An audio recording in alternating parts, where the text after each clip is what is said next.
get started. Hello, everyone, council members and distinguished guests.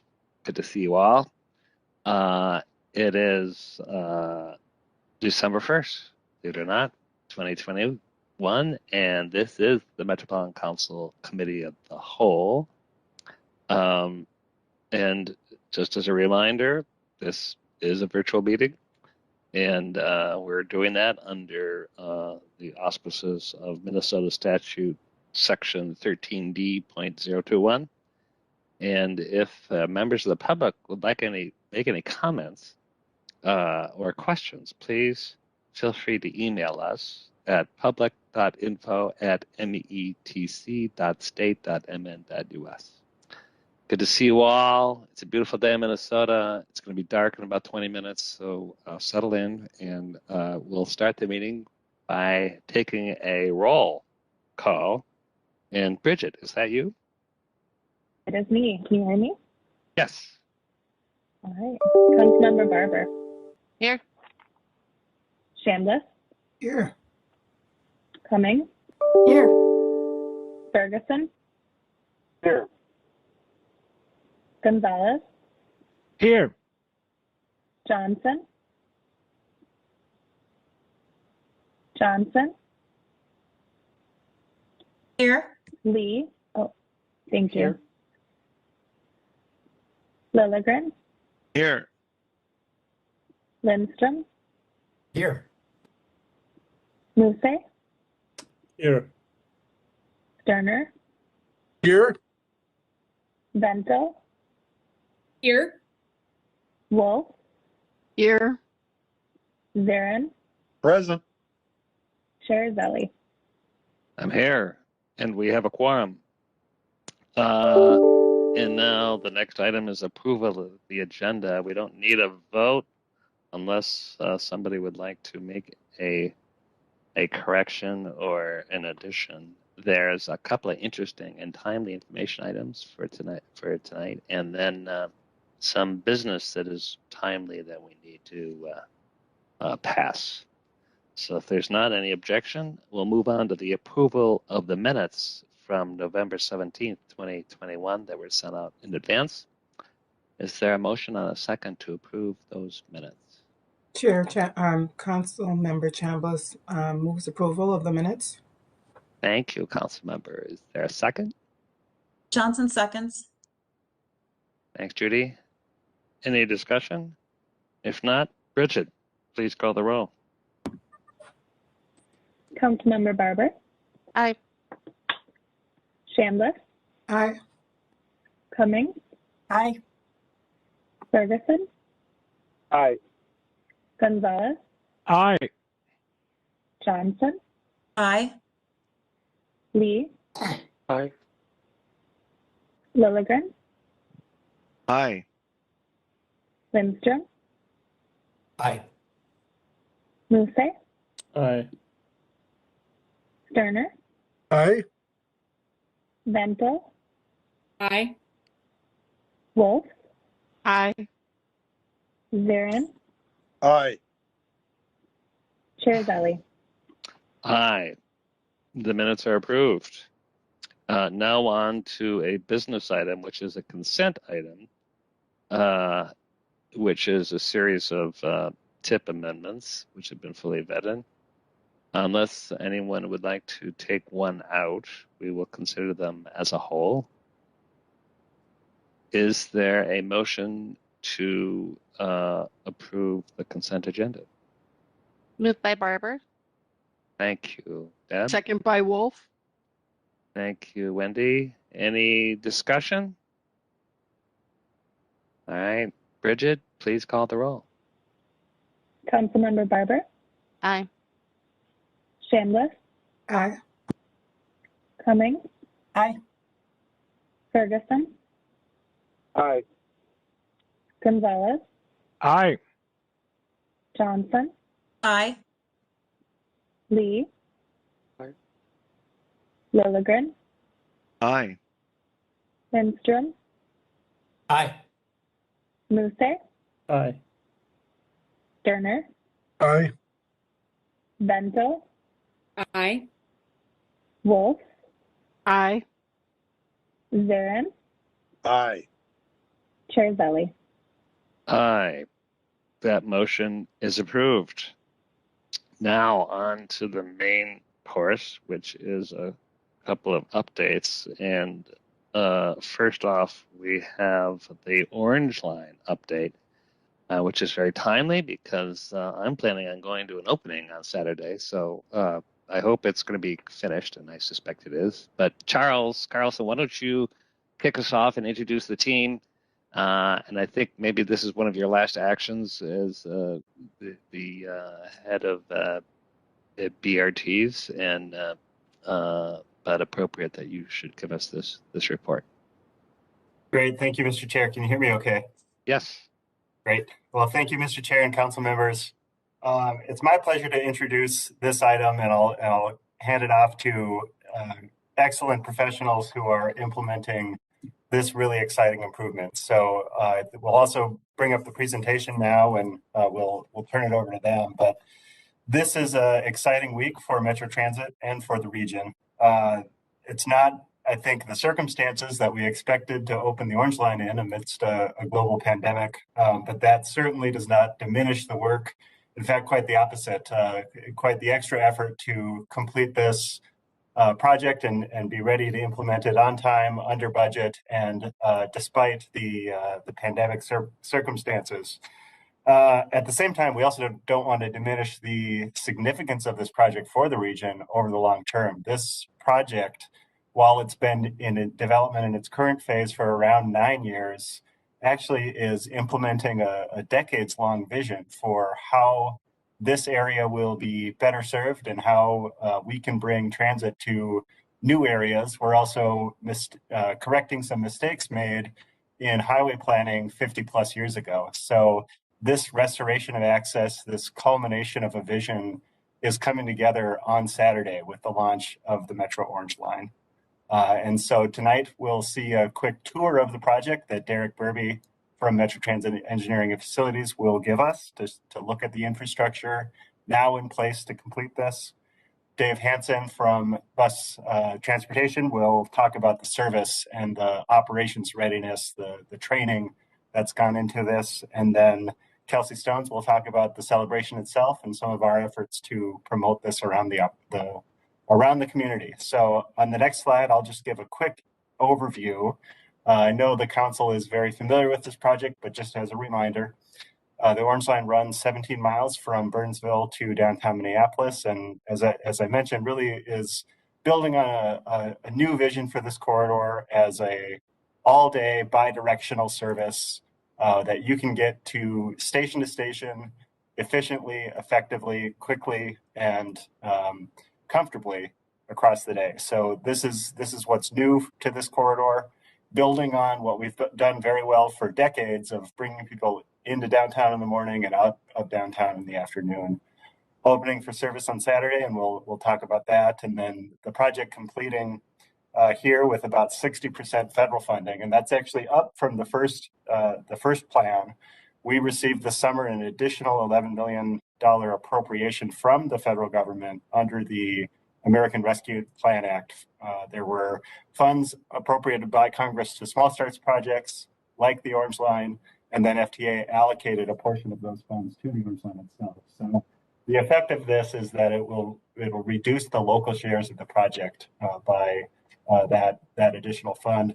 We're also going to complete the project. We project right now at least $6 million under budget. So we'll see some savings there. So a good story for us, and right on time in terms of our commitment to the FTA around a revenue service state. In the grant that we signed back in 2018, we said we'd be open before December 11th of 2021, and here we are on December 4th. So holding through that start date all along.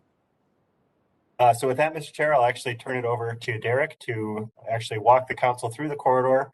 We'd love to do this on a bus all together, but I think the circumstances as well as scheduling didn't allow that. So we'll do the next best thing. I'll hand it over to Derek. Thank you. And we'll all come back together to answer any questions the council has. Thank you, Charles. Again, as you said, it's a great day today. We're getting closer to even a more fun day on Saturday to start service on Orange Line. And while we as a team wish we could have given you this tour in person, we continue to be agile during these trying times. For today's presentation, I plan to walk everyone through the Orange Line alignment from downtown Minneapolis to Burnsville, showing you the facilities that our passengers will enjoy using on Metro Transit's newest Metro line, the Metro Orange Line. We can hop to the next slide, please. So we'll start in downtown Minneapolis, where the Metro Orange Line buses will utilize the Mark II corridor to both load and unload passengers. While the touch in this area is small in the grand scheme of the Orange Line, riders will notice a lot of familiar BRT items such as pylons, improved real-time signing, and Metro branding. Next slide. Continuing south on our way down Marquette, there will be one final stop at 11th Street, which will, or 11th Avenue, sorry, as we enter the 35W via a bus-only bridge on 12th Street, shown in the right image. While we're continuing to work south on this tour, this piece on the right side here is extremely important for northbound riders and southbound riders to get into and out of downtown Minneapolis. The bridge on 12th Street will provide access to a bus-only contraflow lane on 12th, which leads downtown inbound riders over to 2nd Avenue. Next slide, please. Continuing south out of downtown, this is one image that I know many of you have seen either on paper or in person before, but it's helping everybody remember what this old area used to look like. There are obviously images that show needs for repair. This old and we call it quote unquote a station at 35W and Lake was not ADA compliant, was hard for even our able-bodied riders to access, and wasn't a safe space for our riders. So we're proud to show the improvements that many of you have already seen on the next slide. So the improvements at 35W and Lake Street are incredible, and they're, as you can see, quite substantial. Our riders are now greeted with a fully accessible facility, modern amenities, improved lighting, and a place for community to gather and connect through transit. A transit-only bridge was built here to house this new facility, while vehicular traffic travels on their own bridges to each side. The red concrete, which has become commonplace in transit, helps delineate transit areas from those of general purpose traffic. Next slide.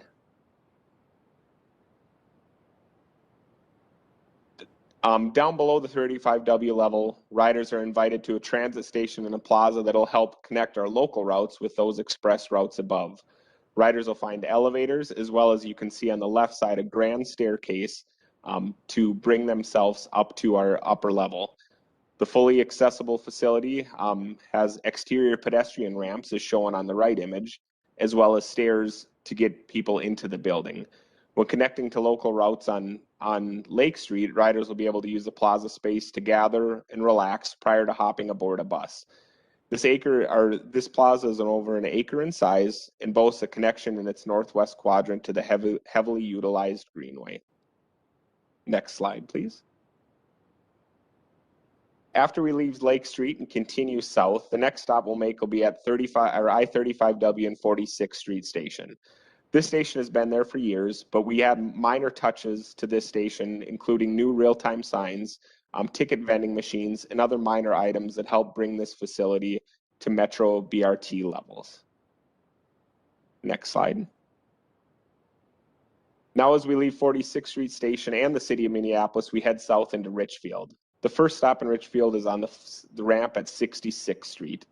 Richfield recently rebuilt 66th Street with many different improvements for movement of people both in vehicles and those on bikes and pedestrian. So we use that vision to help place these stations.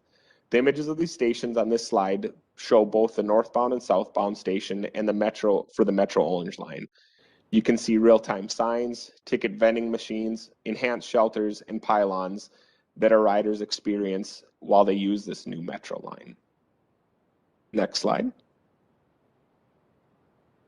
After we leave the first stop in in Richfield, we stop at the next final stop in Richfield, which is positioned in a location to promote transportation to businesses with Best Buy Corporate as well as Dick's Sporting Goods. in this area, as well as many apartments for riders that come into and out of downtown Minneapolis. Riders will also be able to park at the Knox Avenue Park and Ride and board Metro Orange Line buses into downtown at this location. Next slide. So this slide is the first of 3 slides that are related to the Knox Avenue tunnel underneath 494. Many have seen slides and images like this, but this area is well known for traffic congestion and has been labeled as the worst interchange in our region for vehicular traffic. The best way for Metro Transit to avoid this congestion was to avoid it altogether with a transit-only tunnel underneath 494. This tunnel will be signed for buses only, but will also allow pedestrians and cyclists a connection between the city of Richfield and Bloomington. The image on the left is a picture taken early in construction, while the drone image on the right is one that was taken in July of this year when the tunnel was near completion.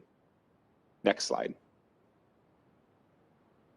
This slide shows some of the neat construction progress throughout the project. The left image shows crews pouring one of the final lids on the tunnel's south end, while the other one shows crews prepping sidewalk and the guideway on the left side of the right image. If you also look in the back left of that image, you can see a large crane that's been placed to set a lift station pumps to help keep the tunnel dry while we have wet times in Minnesota. Next slide. This is a more recent image taken moving south through the tunnel, and you can kind of see what the finished product of the tunnel will look like. The image on the left shows the trail that is on the tunnel's east side, the red concrete pavement that we talked about at Lake Street. And the one image on the right would show the look that you would see on a northbound Metro Orange Line bus as you enter the tunnel. And that shows the pedestrian walkway on the right side of the image. Next slide. Now that we've made it through the worst interchange in our region, we head south to the first stop in the city of Bloomington. This station is located at Knox and American Boulevard. And as shown in the previous slides of stations, you can see many of the items that our riders have been accustomed on Metro Orange Line, our Metro lines. Large improved shelters along with amenities make this a first-class ride. Next slide. Continuing south, we stop at the second stop in Bloomington at I-35W and 98th Street. The station utilizes the existing South Bloomington Transit Center and connects riders from many local routes to the Metro Orange Line. The stop boasts both north and southbound stations and additionally a large plaza that connects the two with the local routes that drop passengers off to the right of it. Quick and easy access back onto I-35W will help operations maintain schedule. Next slide. After leaving 98th Street, we continue south, crossing the Minnesota River and enter the city of Burnsville. Our buses continue down 35W and exit to Highway 13 east before turning onto Nicollet Avenue. Right off Nicollet Avenue, our drivers are greeted at the Burnsville Heart of the City stations. As its name suggests, the station is right in the middle of a growing area in the city of Burnsville with ample public parking, the Ames Center, and many other local attractions nearby. The station provides riders an opportunity to board the Metro line right from Burnsville. You can see on the bottom right image there is a rain garden is one way that we help treat water also in that area. So, next slide. So the last stop on the Metro Orange Line as we head southbound is at Burnsville Parkway. The station is a single platform. It's located near multiple employers and surrounded by walkways and trails that allow pedestrians to make it to the Metro Orange Line. As the virtual tour concludes now, the Metro Orange Line bus simply crosses Burnsville Parkway and heads north on I-35W back towards downtown, stopping at all the stations we just passed along the way as it works its way. While this tour wasn't exactly what we wanted it to be, I hope someday we can see everybody along the alignment enjoying the new service. I want to give credit to members of the design and construction team that helped make this project a reality. The Lake Street Station construction was led by Christina Morrison and Jesse Hailstone. The station's package was led by a team of Alicia Vapp, Paul Lamb, Kendra Yeager, and Michael Enyai. Myself and Ryan Fry worked together to deliver the Knox Tunnel, and Joe Jansen helped oversee all the construction of the entire project. Kudos to everyone for their efforts. And with that, I'll turn it over to Assistant Director of Street Operations, Dave Hansen, to discuss operations. Good afternoon, Chair Gisele and council members. Can you hear me okay? Definitely. Thanks. Great. So the Orange Line Bus Rapid Transit Service will provide frequent bi-directional daily service from downtown Minneapolis to the Burnsville Transit Station via the Marquette and 2nd Avenue corridors, the 12th Street contraflow lane, and a bus-only transit advantage, both on and off of 35W in and out of downtown Minneapolis. The weekday frequency is 15 minutes, is every 15 minutes between 5 a.m. and midnight, with weekend frequency every 30 minutes on Saturday between 6 a.m. and 11 p.m. and on Sunday at 7 a.m. till 11 p.m. As our operator availability increases, it will allow for Orange Line and connecting route frequency as planned, including new routes intersecting stations at Lake Street, 46th Street, 66th Street, both at Knox Avenue, both at 76th Street and American Boulevard, the Burnsville heart of the city, and the Burnsville Parkway Station. Next slide, please. All 14 buses have been accepted and have successfully completed, tested, and are ready to for Saturday's grand opening. These are new Flyer articulated 60-foot low floor 52-passenger buses equipped with 3 doors to expedite boarding and alighting to support the efficiency of the Orange Line operations. All the buses are... May I offer some assistance here? We're one slide off right now. I'm sorry, who is... There you go. Thank you very much, Council Member. Okay. Very much, thank you. Appreciate that. These are... all the buses are equipped with the Bentech security barrier and Apollo camera systems to provide and assist with operator security. The buses are equipped with the quantum mobility securement system, which can be self-initiated by the user. And these buses do not have fare boxes on board due to the nature of the BRT service being an off-board payment process via ticket vending machines and station validators. Next slide, please. The I-35W Lake Street Station had a soft opening on October 21st of this year, which allowed for operations of 7 MBTA routes and Metro Transit's Route 535 at the freeway station level and the Route 21, future B-line, on the Lake Street level, which provided additional confirmation of the station's functionality without any report of issues. Next slide. Bus operational testing consisted of 16 tests ranging from service simulation, NOx tunnel testing, and platform clearance, which were completed successfully without failures noted or modifications being required. 139 Metro Transit operational staff, including operators, supervisors, and managers, have completed Orange Line training, with only 8 exceptions due to being sick, on vacation, or out of office. And these, of course, will be scheduled to receive their training once they return.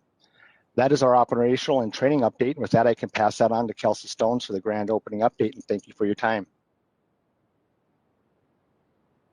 Thank you, Dave, and good afternoon, everyone.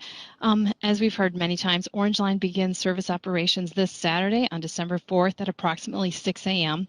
And to commemorate the start of service, Metro Transit will host a grand opening event on the South Plaza of the I-35W and Lake Street Station, which is going to include remarks from project leaders and partner agencies and a ribbon cutting on the freeway level of I-35W.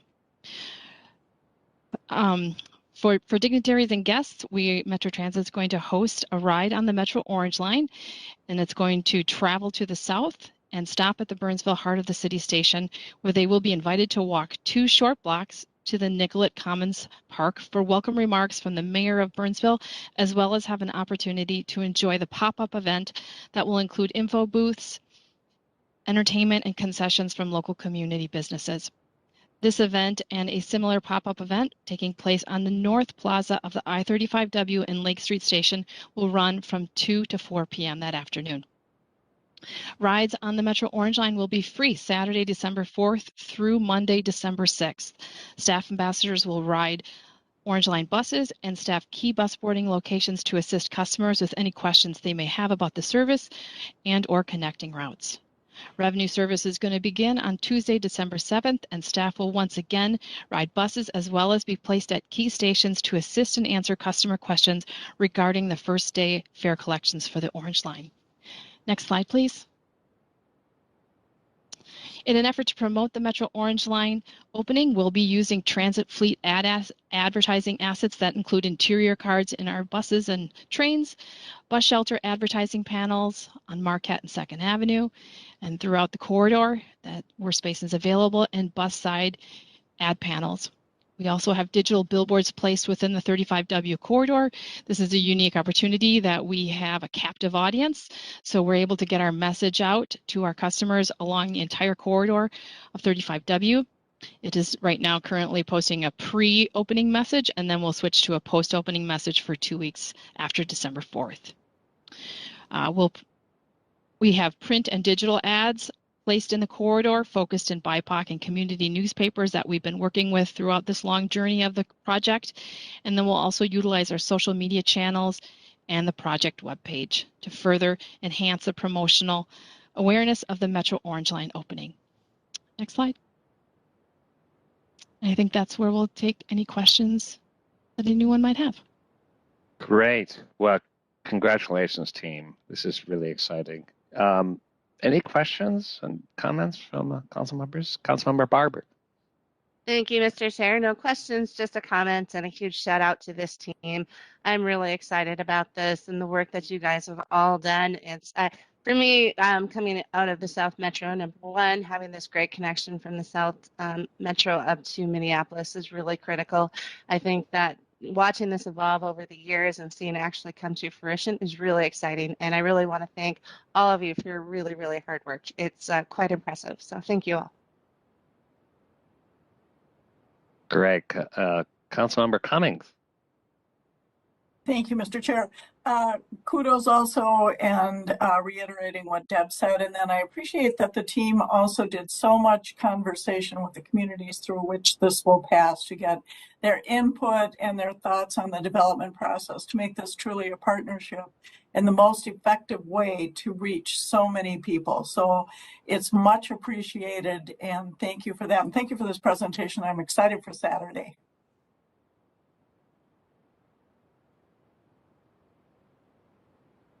Any other thoughts, questions? Mr. Chair? Go ahead, Judy. Thank you, Mr. Chair. I just want to echo what's already been said. This has just been such a huge undertaking, and it is just very rewarding. And I know, especially for Councilmember Lilligren, I've seen his comments on this and the amount of time that he's spent around and in this project before this project, and how rewarding it must be for people who live near this line, but also people who travel and will benefit from this line who live further away, because it's a huge regional asset. So thank you for everybody's hard work. I wish I could join you all in the celebration on Saturday, but I have to work myself that day. So just know that I'm with you in spirit, and I'm just so proud of the team, all of your hard work, your outreach. And it's just days like this that I love being in local government, because you can see the fruition of the hard work. So congrats to everybody. Councilmember Wolf. Thank you, Mr. Chair. I just had a question on whether we need to RSVP for the bus down to Burnsville. It works great for me, because I was going to park in Burnsville and take the line up to Lake Street for the 1 o'clock deal. And so coming back to Burnsville works out perfect for me, but I didn't know if there's capacity issues of how many people will be on that particular bus. I can address that, Mr. Chair. Councilmember Wolf. It's always helpful if we know to expect you, so you can shoot any of us an email, but no RSVP required, and we'd have a spot for you. We actually have 2 buses available in case they're both to have enough space to spread out a little bit, but also just to make sure we don't need to turn folks away. Great, Wendy. Thanks. We'll save you a spot. Anyone else?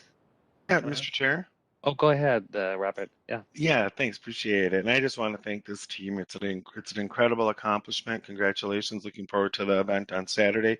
Thank you all, and those of our staff that worked on this beforehand. And I don't need to retread. I used to live very, very, very close to the Lake Street station and was on city council when a lot of the layout issues were resolved. And I just think a huge lesson learned, and I do want to lift this up, was the interjurisdictional cooperation here. It was unprecedented, really, to have MnDOT, Transit Metro Council, Hennepin County, the city of Minneapolis, all working together. It was a little bit of an exercise in building trust. It's great to hear from you, Derek, that the amount of federal funding that went into this, but because of integration of the modes and the projects, it was really unclear at the beginning of this sort of where these funds were going to come from. But all jurisdictions committed to creating an integrated design that helped build place connected to the Midtown Greenway. You know, we had the very nearby Lake in Hiawatha station for the blue line, and the same jurisdictions, very similar issues. There was light rail transit, there was a state highway, there was a county road, there was a city greenway project, all going on at the same time that were not integrated at all and really caused damage to sort of the placemaking in the local community. And here I think this is something that we can be proud of and something that we can model going forward in the future. So again, thanks to the staff for their excellent work on this. Thanks for those words. I will just reflect as one of the first meetings I went to as the new Commissioner of Transportation, I think it was 2012, was a meeting in City Hall with the city, the county, Metro Council, Met Transit, and I was always shocked at like this project isn't easy, and you know, great projects. I think this was as much of a connector as it is just the actual transit line itself, and I'm certainly very familiar with that station at Lake Street. I also reflect on the neighborhood that was very upset. We were widening the interstate of 35 to, and so I met with neighbors, and they really gave me an earful because I said, well, we're not actually widening the interstate, we're actually accommodating a transit center. And are you against the transit station? And the neighborhood was like, no, oh my God, that's the best thing of this whole project is this wonderful transit station. We just want you to make the interstate smaller. And it was like, well, it's not actually, we're actually making the lane smaller. It's just for this transit station. And they said, Commissioner, you don't understand what you're talking about. We want a smaller highway and we want that beautiful station. So my heart goes out for the neighborhood who recognizes, hey, transit matters, and now we've got it. So I'm thrilled in all respects. And I know, having been really close to this project, it didn't just happen. It was, you know, on time and on budget. You know that there was a lot of pain and thoughtful planning. And so hats off to everybody to make it happen. All right, with that, I think stay tuned for Saturday, and hope everybody, even those that can't make it, will take a ride on the Orange Line and see how it feels. Now we have another really important item, and I really appreciate our guests who have kind of sat through an Orange Line discussion to talk about our regional economic initiatives. We've kind of take you back to it's almost 2 years when this council became the government entity to approve a regional economic framework. And we did that with close collaboration with Greater MSP and the Center for Economic Inclusion. And I'm really thrilled that we have a number of guests, including Tawana Black and Peter Frosch, along with Amanda Taylor, you know, who have really been helping develop that framework. But what's more important, had we even an inkling to know that we would have this pandemic, would have this total need for economic recovery funds, and here we are as a metro area, well positioned and to actually take advantage of some of the deep planning for inclusive growth that we did. So this is a great opportunity for an update, and actually maybe even more importantly, a call to action of what we can be doing collectively again together to help take the next steps. So maybe we'll call on Michael Larson from our staff to kind of kick it off, and we'll hope to have a robust conversation. So Michael. Thank you, Mr. Chair, and good afternoon, Mr. Chair and council members. It's great to see you again. I'm very pleased to help support a dialogue about recent regional economic initiatives in the region that our partners are supporting. Next slide, please. So I'd like to offer a warm welcome to our guests who many of you have seen recently, Tawana Black and Andrea Furston from the Center for Economic Inclusion, and Peter Frosch and Amanda Taylor from Greater MSP. So I look forward to hearing their thoughts later this afternoon. Next slide, please. So before we dive into specifics and invite our guests to participate and join the conversation, I do want to remind you about the 9 strategic priorities that were adopted in the regional economic framework. And actually, I think the adoption was in August of last year, so not quite 2 years, but certainly some time has passed. The initiative that we'll discuss in more detail shortly touches upon I think most of these, but in particular, those related to job growth, workforce and skills, racial inclusion, and startups and innovation. Next slide, please. So I wanted to show you this slide, which we've used in the past in presentations on the regional economic framework. It articulates some of the key roles that each of our 3 organizations play in relation to each other and in terms of the economic well-being of the region and its residents. It goes without saying that there are many other entities and partnerships that each of our organizations have, including the dozens of frontline organizations, community organizations, local governmental units, and other government agencies. And I think the regional economic framework certainly doesn't list them all, but I think at last count it was 70 or 80 that we have listed under each of the strategic priorities in terms of who's really key in working on these regional issues together. So since the regional economic framework was adopted, I really see each of our organizations playing these roles in ongoing and in new ways. Most recently at the Community of the Whole, you heard an overview of project plans for the 2050 Metropolitan Development Guide, and also last month at the BIPOC work group, you discussed how equity can be more reflected in the regional planning cycle. Although it's early, I fully expect that our next Metropolitan Development Guide, will be more strongly rooted in our place-based economic competitiveness and equity research, as well as strategies and accountability around racial income and wealth gaps. So while I'm focused on one current initiative that's in play right now, I do want to offer to our guests the opportunities to share specific of other work that they think is important to the region that they're involved in as time allows and there's interest. Next slide, please. So as I discussed in the memo, Greater MSP is taking the lead for a regional application to the U.S. Economic Development Administration's Build Back Regional Challenge. And in our case, it's referred to as the Bold North Bioinnovation Challenge. The Bold North Bioinnovation Cluster. Another near-term opportunity for the region is the Good Jobs Challenge, and perhaps our partners can weigh in on that program as there's time and interest. And although there's considerable amount of formula-related dollars from the federal government to meet various emergency needs related to the pandemic, to stimulate the economy and to build infrastructure, these federal dollars from the EDA are nevertheless competitive. And I believe our partners believe we have a strong proposal. Next slide, please.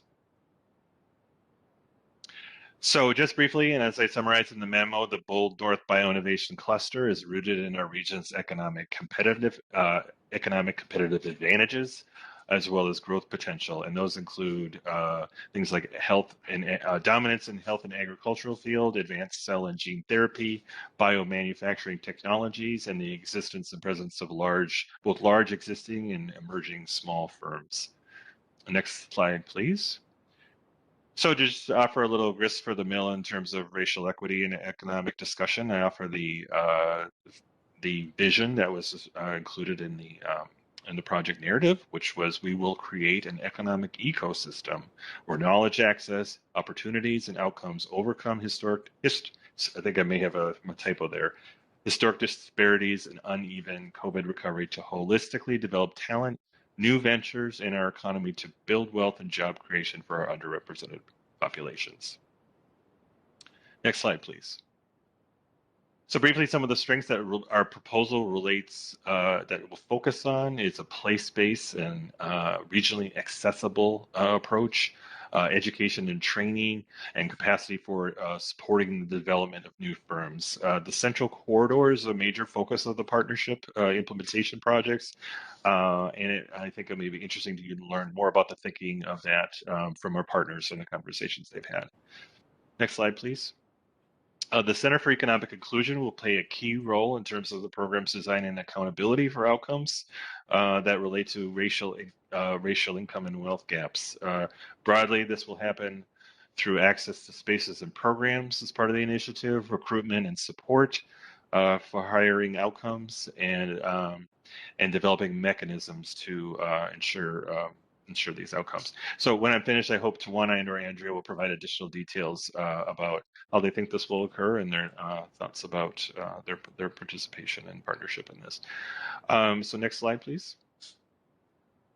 So I want to give you some overview of the significant partnerships that this project would represent. Some of you may be unfamiliar with MBOLD, which is an existing greater MSP coalition of food and agricultural businesses, research and producers. In terms of what it's often referred to as, quote, talent pipeline development, some of the names that you may be familiar with are an organization called Genesis Works, whose mission is to provide pathways to career success for high school students in underserved communities, as well as Summit Academy OIC, whose vision is to be recognized as a regional leader in the development of workforce and educational services. The partners also include the University of Minnesota, Fairview, local government, and many others. And I'm less familiar with this group of people, and I'll leave it to our guests to identify maybe some of those that may be key and that I've missed for this effort. Next slide, please. So this slide identifies the projects that would be associated with the effort, including both construction-related projects to support the initiative, shown on the left, and partnership, strategy development, and programming on the right. While there's a little bit on this, I can come back to this slide later for reference in the discussion. So we can refer to each of these particular programmatic initiatives. So next slide, please. So, Mr. Chair, I'd like to suggest that we, in addition to any remarks that you might have, that we hear next from our partners to add to and embellish what I've had to say, as well as share their particular perspectives, as well as provide the opportunity for our council to ask questions and provide feedback to our partners. I think one area that I think might be useful is to hear about next steps. If we're selected, I believe we will be hearing yet this month about whether or not we're expected to advance to the next stage, and what happens if we're not. I think I've been pretty impressed about the partnerships that have been built from this, and if we're not selected to participate, how we might utilize that work and effort nevertheless. And finally, you may recall that the Regional Economic Framework serves as an alternative comprehensive economic development strategy, or CEDS, which makes us eligible for these competitive EDA funds. And I believe it has elevated discussion of our pressing issues related to racial, economic equity, and opportunity. And since the CEDS is required to be updated every 5 years, our thoughts have been, and I think we've discussed this previously, and we intend to incorporate this body of work into the next Metropolitan Development Guide so that we could continue to meet that 5-year requirement and play that role in the region for this particular requirement. So I believe that incorporating this work and this approach will eventually strengthen that regional document, regardless of what our specific role might happen to be as the Metropolitan Council. And should we be selected as a participant in the Build Back Better Regional Challenge, it might be great on-the-job experience for us that could help inform future policy for all of our organizations.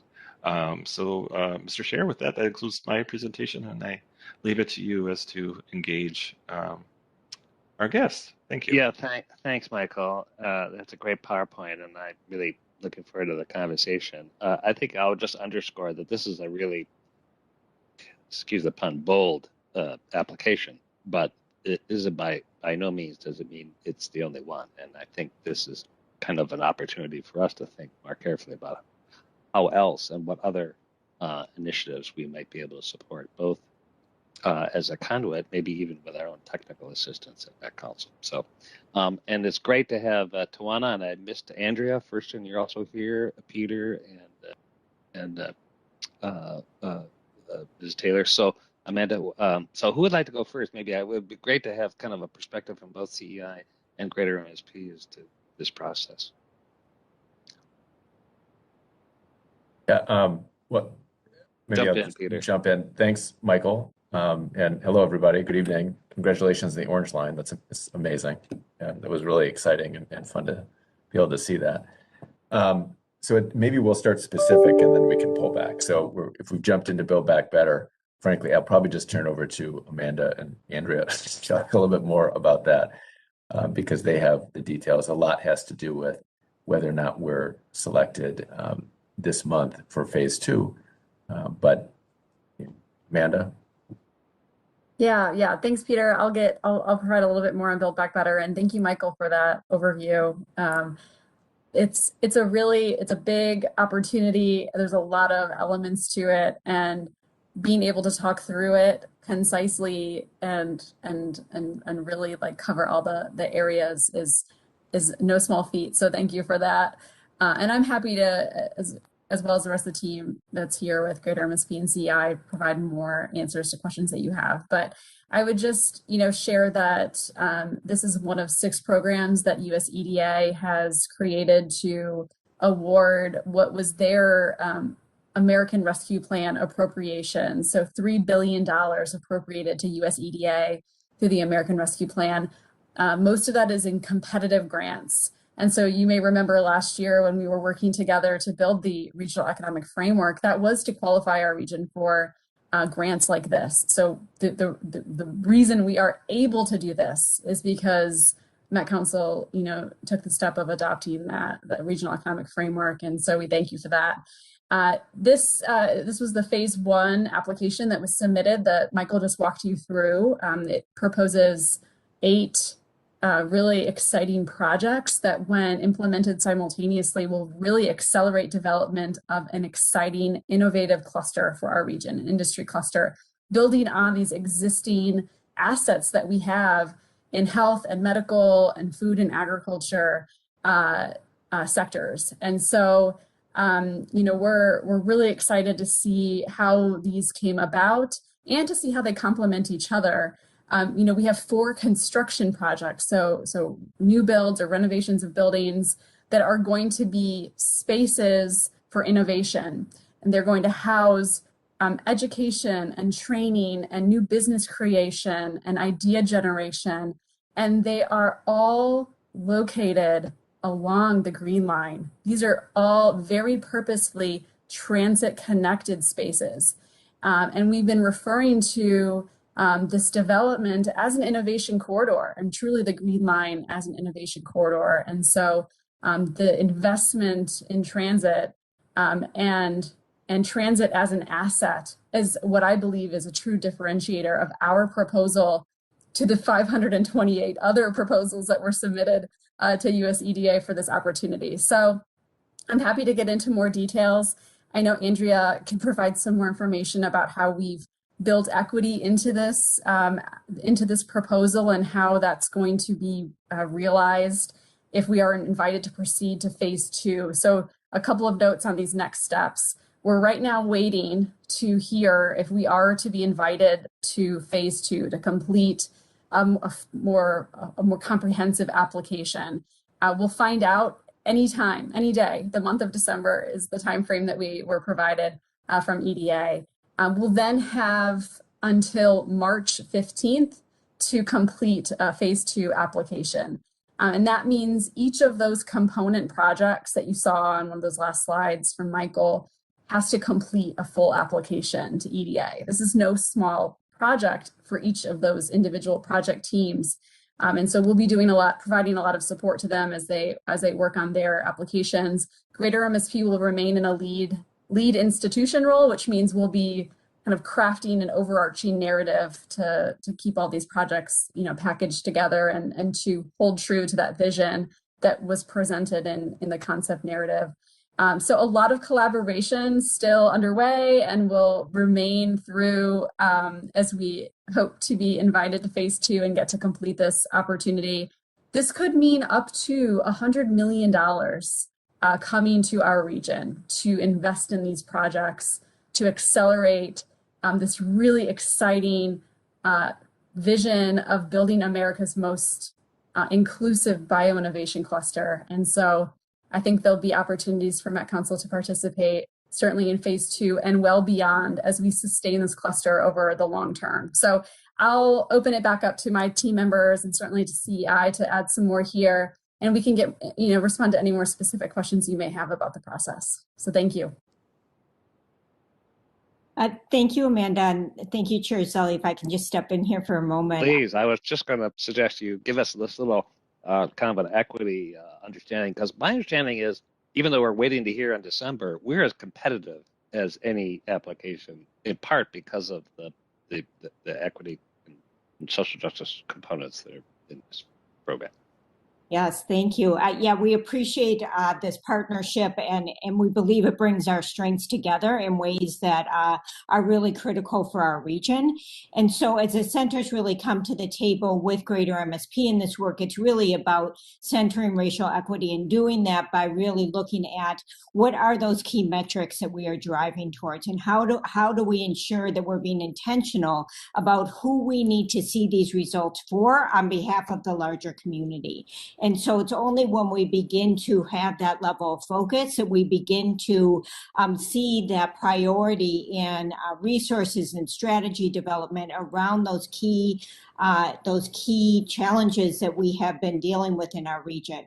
And so really that's a piece of the role that we have played. The other piece that we're really excited to engage in is, assuming that this moves forward, is really centering racial equity in the planning efforts with each of the project teams. And so really coming in and saying, let's begin with the data. Let's understand where we are at.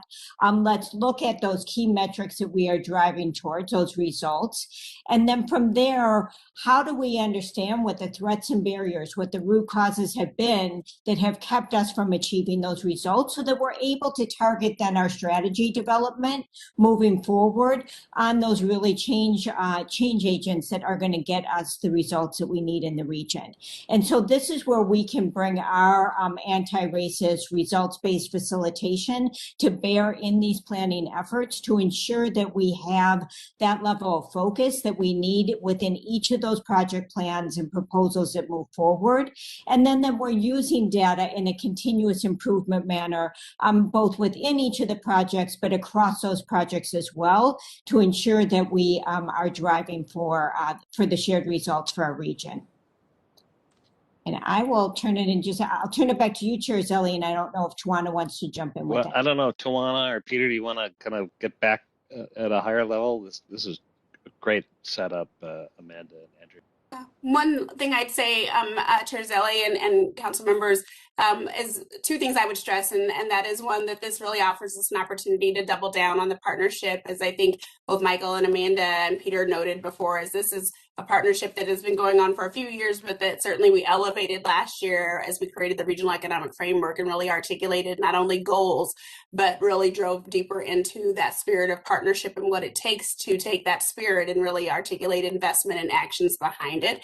And we've been able to demonstrate that from a racial equity perspective through the Anti-Racism and Economic Justice Trust that the Met Council has been a member of, and really using that framework Andrea just articulated around applying anti-racist results-based accountability, using the conditions of systems change from FSG with over 55 employers across the region over the last year who've worked with the center, both at the trust and in our place-based employer cohorts, to really do that root cause analysis, to understand what are those things inside both our organizations, inside our businesses, inside the ways that we have been taught to think and operate that get in the way of good intentions, and get in the way of our partnerships and our initiatives and keep us from actually getting to that economy that is both growing and prospering and is racially inclusive and equitable. And so we know that through the work that those employers have been doing, those government agencies have been doing, that hard wrestling with not only their data, but those internal cultures. We know from what we're seeing and how different it is from the traditional kind of D&I approaches, if you will, that we're on the right path. We know from the internal hard wrestling that we're seeing at the council through that work that we're going to see even greater results as we move into this partnership. And we feel really confident, to your point about this application. And I appreciated the question that was on one of the early slides about, okay, what if by some crazy chance the feds don't see the warrant in this investment? I think the good thing is that you have partners that have come around Greater MSP in this partnership who are committed to doing the hard work together and continuing to propel this region forward. Yeah, absolutely. We're on fire. And I want to thank you and Andrea and remind council members that we as Met Council have been fully engaged in the Anti-Racism Justice Trust, and not just setting goals, but actually kind of now working at identifying those root causes, which is not easy, but it's just really important that and we'll all be hearing more about that as we march ahead. Anyway, you're going to say something. Yeah, maybe just 2 points to build on this. One, really excited for the partnership with CEI and timely opportunity to talk about the connectivity with Met Council. I think there are two keys here. One is to recognize that the federal government is trying to do something new and they're challenging regions to do something new. So racial equity in community development is something that has been discussed for many, many years. Racial equity in economic development is frontier work. So this is the U.S. Economic Administration. This is a cluster building challenge. This is like core economic development stuff. And racial equity is a top priority from this administration, which is different from the CARES Act, that was officially not a priority. We work to make it a priority together. But this is frontier work. Like, this is innovative, and it's a great opportunity and a challenge to all of us to, in a short time frame, try to consolidate a lot of the ideas and practices that we've been at for several years, into a very concise, tangible application. So there's probably a lot of grace, right, that needs to be extended all around, because we're all doing a lot of new things, and the federal government's doing something new. The other thing is, as you heard, we're trying to do it right, we're trying to do it well, we have to do it fast. So, and the time frame is just something to acknowledge, and I know the Met Council appreciates a good time frame. This wasn't announced to the country until like July 27th or 28th, and then people are reading it, in early August, and the rules at that point weren't even clear. So basically, all this work was done in something like 8 weeks. We tallied the hours. There's something like a couple thousand hours in 8 weeks, and then there's this pause, and then if we find out that we're advanced, it's 3 months. It's another super intense, roughly 90-day spread.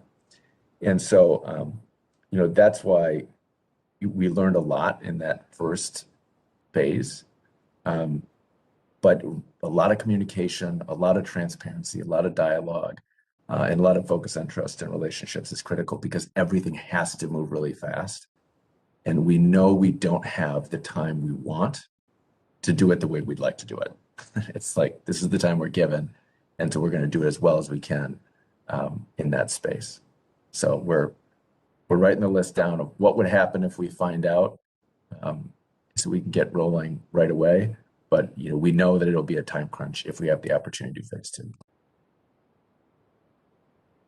Excellent. Well, that's really inspiring. Let's open it up, and maybe people have opinions or questions.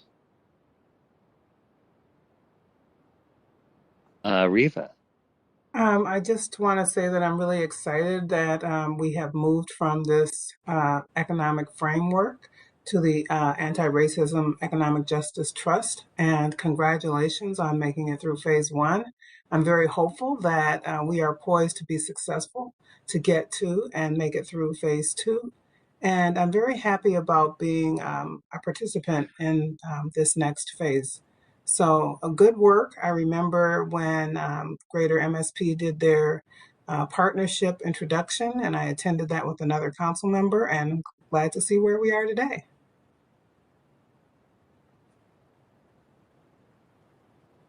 No, it's exciting. Thanks for that. Judy? Thank you, Mr. Chair. I just want to thank all of our partners in this work. Again, to acknowledge the fact that even just within a little bit over 10 years ago, maybe 12 years ago, Greater MSP stood itself up, recognizing that we didn't even have an economic development partnership for the region. CEI is still relatively new, but has done heroic work in its short lifespan to date. And the Met Council stands firmly behind each one of you all together in this partnership. I am so proud of the hard work that people are doing. I mean, as a Met Council member, I'm not in the trenches with you guys, but I can only imagine the heavy lift, the long hours, the really brilliant people and talent that's being put into this work. And, you know, I'm just really glad that Met Council can be a partner with all of you and give all of our efforts and information and data and knowledge and whatever it is that we can contribute. And I hope that we're successful in this and it will be an absolute sprint. You're right, Peter, 90 days is a lot of work to be done in a short amount of time, but because of all of the work that is coming together through this partnership, I believe strongly that we can do it. And the benefits will be felt by so many across this region, and especially as we try to compete globally for great talent, retaining talent, making sure that there's opportunity and equity for everybody in our region, and that we're recognized as an equitable region that cares about all people, and dismantling racism and making sure that all people are valued. So I just want to say thank you to everybody and recognize that in this moment and looking forward, there's so much optimism, but not to just go without recognizing all of the past work that has got us to this point so that this opportunity can even exist. So thank you, everyone.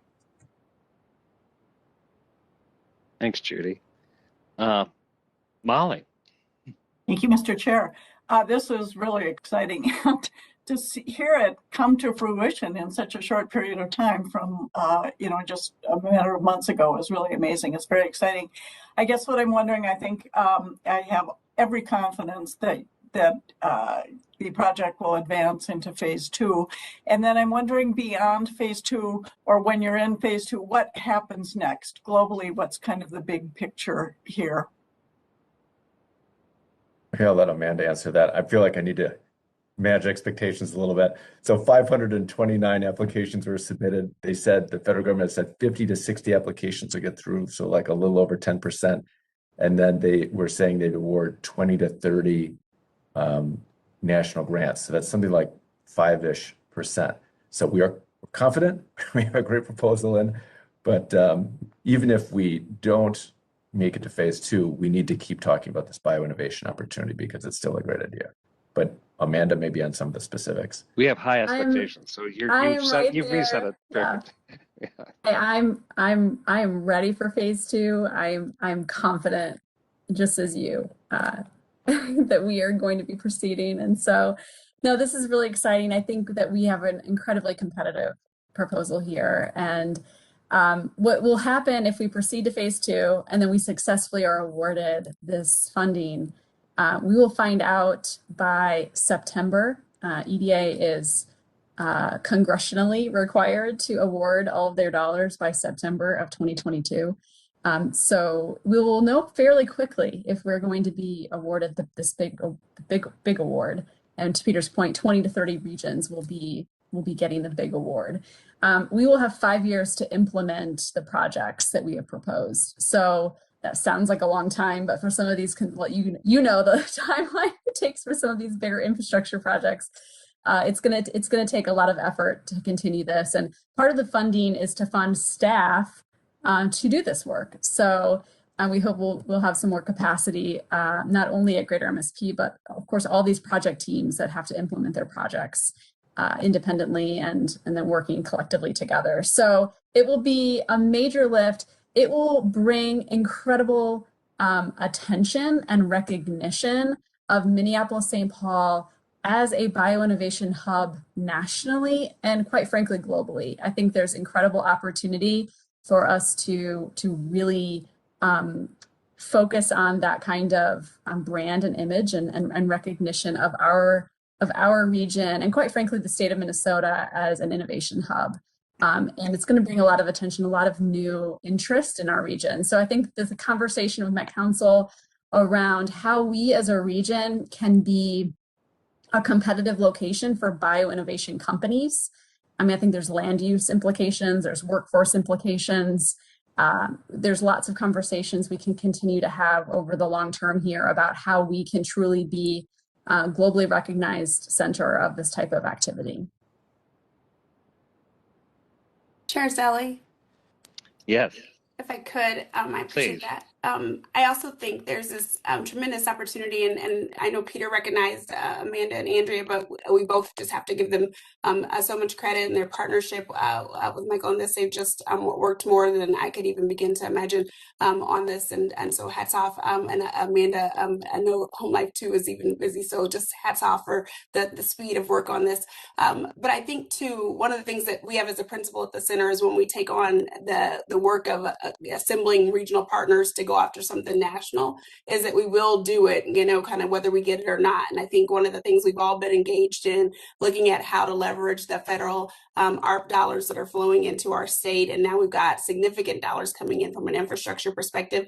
And we have significant numbers of national and global corporations who have really committed dollars around racial equity. And you all have heard us say this before, but I don't think we can say it enough times, that this is the moment of transformation and the moment for us to make sure that those dollars are not additive, but they are multiplier effects. And so I think one of the other asks that we have of you all is to be thinking about both what happens when we become awarded, but with that cautionary tale that Peter gave, but also the what if. So if we're not, if this isn't the time, if this isn't the moment, how do we use those dollars that are coming into our state to take all the great work that is going into the design of this model to be sure that we do become that globally recognized district and corridor for the globe, and that we make sure that we are maximizing business growth opportunities and job creation opportunities, because so much intelligence has gone into this by so many partners, and the council has a lot of great both resources and influence and intelligence to help do that. And so as a partner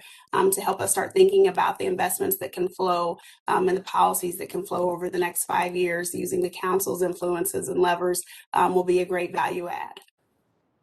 I love that point, and Tawana, thanks for kind of broadening the aperture a little bit on this conversation, because there's this huge federal funding opportunity. And Build Back Better it's important and it's great, and we're going to focus on that. And counties and cities and the Met Council and the state have funding right now, and then there's infrastructure funding on top of that. So that's a conversation that you're having. We're having with a lot of counties and cities who are active in the GRIP-SP partnership. And what we've heard from them, they're really got two big things: broadband and housing. And we've been kind of pressing, because there are a lot of counties and cities involved. It's like, when you say housing, what are we talking about? And the kind of shared focus is, how can we in this region leverage private funding with public funding to build more housing?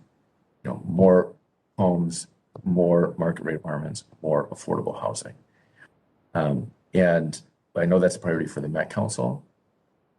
And I think this is a right now conversation that we'd like to be having more. And maybe as a part of that dialogue that's going with cities and counties. There are some private sector entities, financial institutions, others who are looking to get more involved, who have made commitments. And I think we're just trying to figure out those mechanisms, successful mechanisms that already exist to do public-private leverage that could be scaled. Or maybe if there's an awareness of gaps, something we don't have that we need to create so we can pull in. There's just far more private money than there is public money. And I think there's a wide recognition of that. And connected to the transit conversation, how can we be really mindful about place in the context of this housing discussion? And, we've got the several billions of dollars invested in about to come in this transit network that keeps getting built out. And when we're building maybe encouraging, incentivizing the private sector to be building housing adjacent to transit or transit accessible, the value just goes up that much higher. And the market's doing that. I mean, along the Green Line extension, last time I was like 1.6 or 1.7 billion dollars. Yes. Private funding, and the thing's not even open yet. So we know the market wants to do it. So I think that there's something there that we could be doing, like even in these next few months together, to like maybe publicize the system map or something to channel that private investment into housing along transit corridors. Peter, you said a lot, and I just want to amplify that. You know, we think sometimes of transit as just lines on a map about people moving, but it really is about the adjacent developments. And that 1.6 billion is the Green Line, which is let's just say a few years from opening. And I like the picture of those apartment buildings going up, those housing units going up, not just the pictures of concrete, overpasses. And because that's where this amazing connection, not just with housing, but with some of this economic activity. If you look at the news today, Optum United Health had a 10% increase in sales. They're hiring tons of people. They don't have parking, so we have to start making.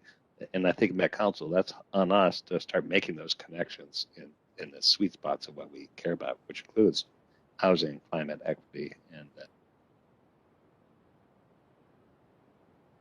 and sites. The one other thing to add that we haven't talked about, like housing, but like it would be a huge win and something we really haven't figured out yet in this region if we could be developing, working with municipalities or counties to prepare sites that could be developed, like job creation sites for business expansion projects adjacent to transit stops, transit accessible.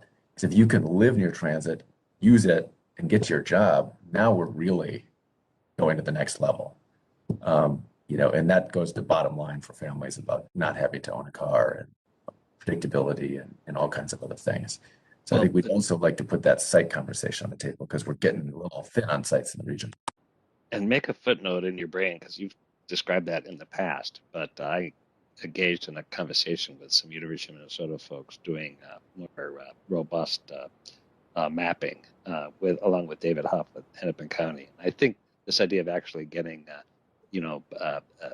opportunities kind of mapped out next to assets and planned projects, because we're so siloed, we need to start pulling all that together. So I read you loud and clear, and there's great opportunities for us. I'll stop saying it, Charlie. I know that's like the fourth time you've heard me say it. No, but let's get through slowly. Peter. Thanks, Mr. Chair. I was going to ask, there must have been a lot of brainstorming going on at the beginning of this on what to focus on. And I love the focus on health and medical and food and bio. I'm wondering, did you focus on that because that's one of, if not our largest clusters, and why that instead of information technology or financial services or distribution services or the variety of other clusters that we have in this region? Is it because we just have, that's kind of our primary cluster and we want to build that out even more? That's a great question. I think the first part of the answer is it kind of pays to be ready, right? So regions that found themselves not really having a point of view either didn't get a good application or they didn't apply at all. The bioinnovation piece really started in 2013. So when the first regional economic development analysis was done, the thing that underlies the framework, which McKinsey was a big part of, it really identified that the biggest growth opportunities for our economy are at the intersection of the sectors we have. So whether it's like finance and technology, food and health with nutraceuticals, and like all these things in the food and med and health kind of intersection. I mean, that's where with genetics and genomics and data, there's a huge new economy, right, forming there that McKinsey Global Institute has estimated at $4 trillion in terms of value. There are a lot of different things that are going to happen in that space, but our region is positioned to compete and win for a number of those. So we were kind of working on this, year on year, looking at the intersectionality to the point where in January of this year, we had intended to stand something up to focus on this bioinnovation opportunity. It was kind of in plan. We didn't know that the Recovery Act was going to get passed or Build Back Better was going to come. But the analysis, the directionality was kind of already there. So it was a discussion, but it was the best idea that we had at the time. And Amanda, I don't know if you want to add to that. Well, I think you covered it, but the part that's exciting to me as I think about the conversations that were had about the types of projects we could include here is that the types of projects EDA can invest in or does invest in, infrastructure, buildings, incubators, accelerators, workforce development and training. These are all the things that are common threads across food and agriculture, health, medical technology. And so for EDA to invest in these types of activities, we're going to see a huge multiplier effect, not impacting just one sector, but really truly impacting several existing sectors of strength in our region. I think that multiplier effect of these investments, if some economic analysis is done 20 years from now of all the regions that get Build Back Better, funding, I truly believe we've identified a cluster space that's going to have one of the biggest job multiplier effects of any of them out there because of this intersectional opportunity across our existing sectors of strength. Great questions. Riva. Yeah, I just wanted to add that, we were talking about the Green Line extension, but we're already in the thick of things with the Blue Line extension. A lot of opportunities along that corridor as well. In my district, I live in Brooklyn Park, and we have a number of medical facilities, and there are a lot of them being built currently that are very close to where the Blue Line extension is to go through. So I think that if we're looking forward, I think that's another area that we can plan for growth and innovation. That's so right. There's a cluster already, right, of all kinds of biomedical things going on, and that's a great example of how that transit investment, could be very intentionally and strategically connected. And the end of the line, Target controls quite a bit of land right around that. So. Yeah. And this is where, we've had this exact conversation with Hennepin County too, really excited to think about how we can be incorporating and supporting communities within the West Metro. And right on point, we have these immediate projects, but what EDA really cares about is how we're going to sustain this thing over the long term. And that long-term plan, which will continue to flesh out in this next phase if we're proceeding, is going to reflect this expansion opportunity and take advantage of the fact that we already have so much concentrated talent and the concentration of employers in the communities you just described. So absolutely, this is part of the bigger vision for how we grow the cluster. Molly. Thank you, Mr. Chair. It also aligns with the City of Bloomington applying to be considered for the 2027 World's Fair around bio and medical innovation. So it's interesting to see all of this come together, and there's another wonderful resource and partner in growing this and moving forward.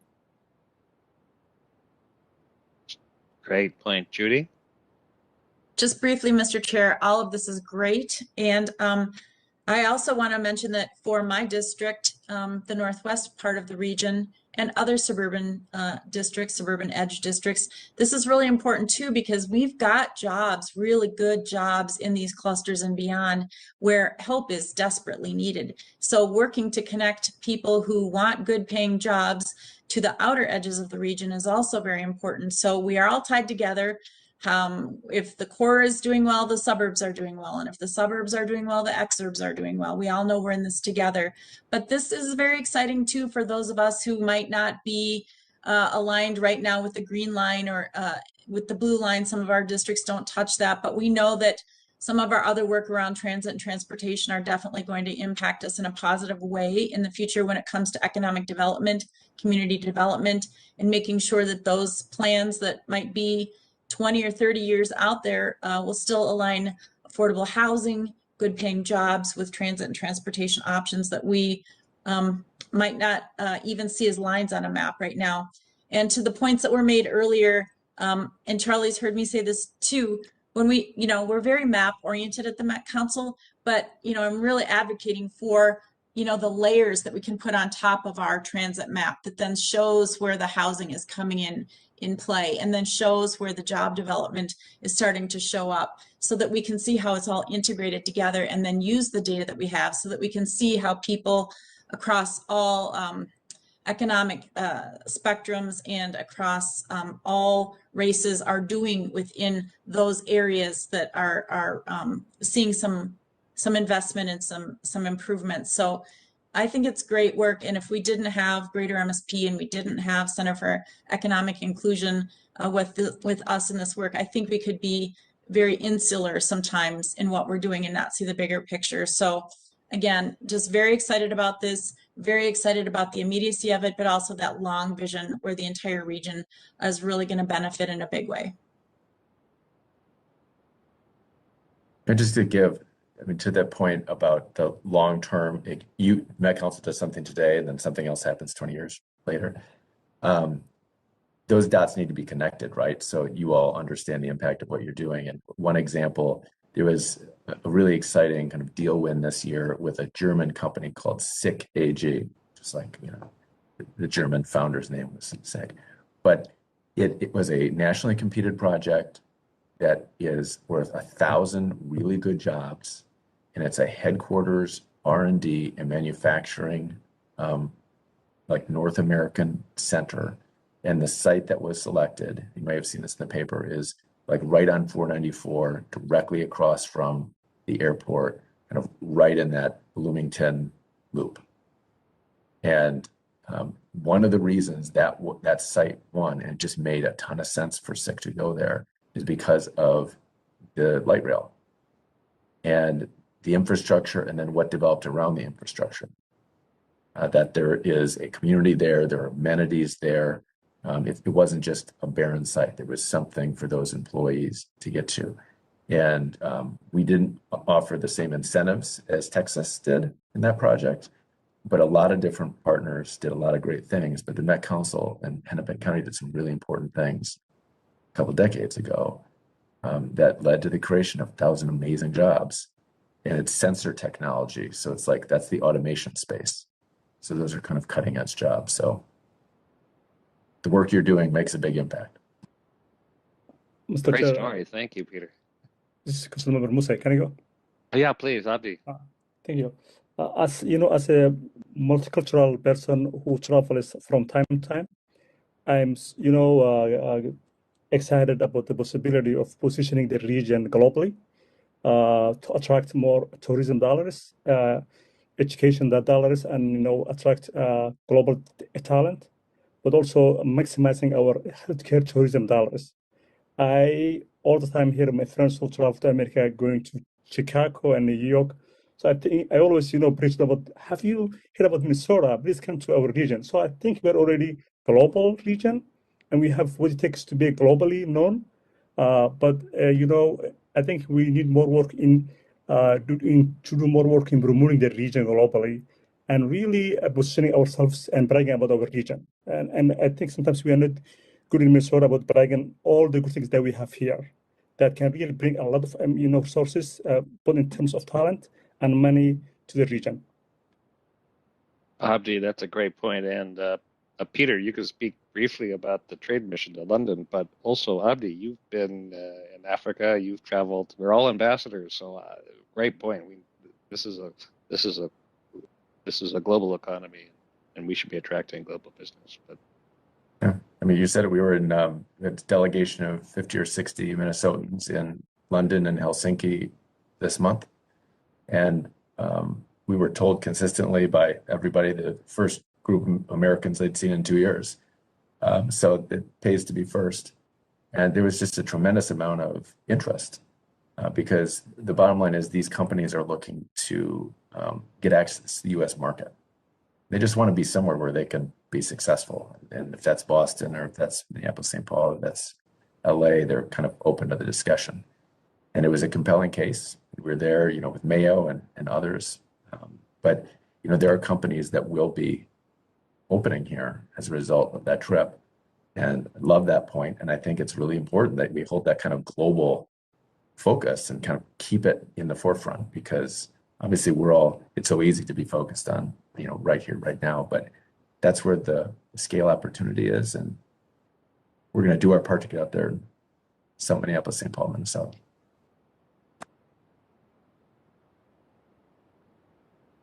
Any other thoughts, questions? I'd quickly add, Chair Zelle, on that point. We've been talking about USAID, American Rescue Plan funding. They very purposefully created a program for travel and tourism because of the way that sector was hit so directly by COVID and the economic impacts of COVID. And so the state of Minnesota was appropriated about $9 million for marketing and promotion. So right now, the DNR and Explore Minnesota are both, utilizing some of that appropriated funding. But there will be more. There's money right now that we can focus on that marketing and promotion of the state, but certainly a large component of that on the metro. It's great, and I know we have a new director of Explore Minnesota, but it'd be good for us to make a connection. Yeah, definitely. Really okay. Good. Yeah, Abdi? Yeah, really great to hear that point from Amanda. And, it's really, there's more than 1.5 billion Muslims in the globe. Imagine if we just, target to that population, to Africans, to Latin America, and say, hey, here's a really hidden secret you can come, invest, educate the kids and do work. So I'm really excited to hear that there's a funding for that, goal. It's a real opportunity. Yeah. Andrea, were you going to say something? Yes, sure, Sally. I just want to lift up, there's a lot that we're building off of here and a lot to be excited about in terms of the opportunity.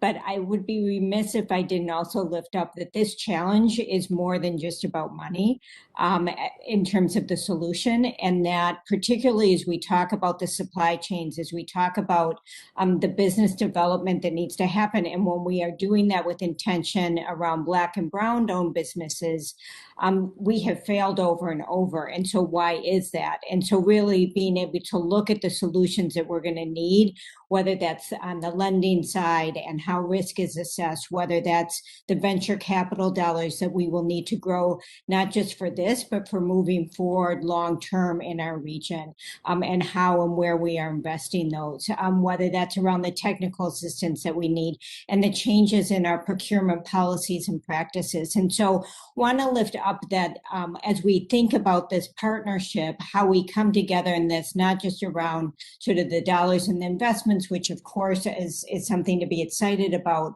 but really coming together, and that's around like what research we need to be bringing to bear, what changes in policies and practices, where can we be convening to really drive some of those changes together. Thank you. Excellent. Very important to keep that front and center. Thank you, Andrea. Anything else from anybody? I think we could keep talking, and this is so inspiring. It is also daunting because we're talking about really putting our heads and hearts into some important work, whether we get the grant or not, which is, I think, a really good way of thinking of it, now that we've kind of exercised our muscles and thoughts about this. So there's definitely numbers of next steps, and I would certainly invite our partners, which I totally value, and I think it was maybe Molly or Judy who said we would be we would be in a different place if we in the council ever tried to attempt this alone. We couldn't, and the fact that we kind of each kind of agency are bringing our own strengths, and three together equals 10.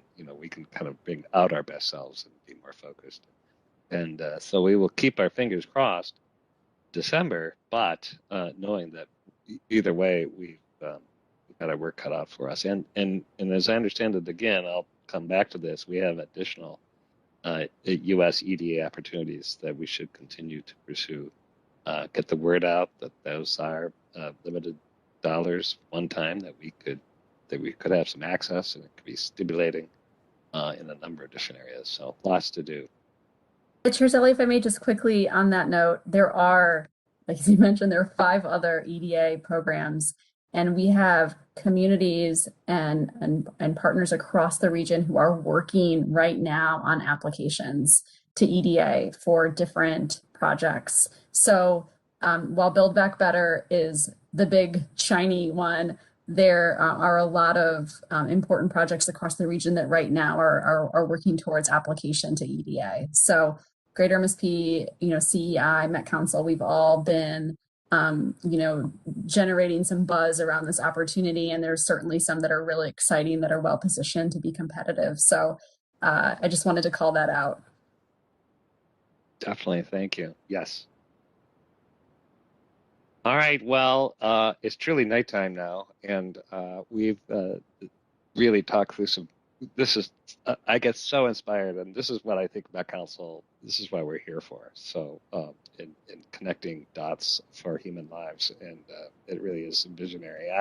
I really want to thank our guests, CEI and Greater MSP, and all council members, and frankly, Michael and your staff, those that have engaged in this big work. It's we know it just happened. So a lot happening in our worlds.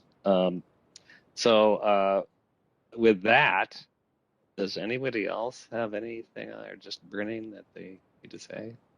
I will invite all this group to come back.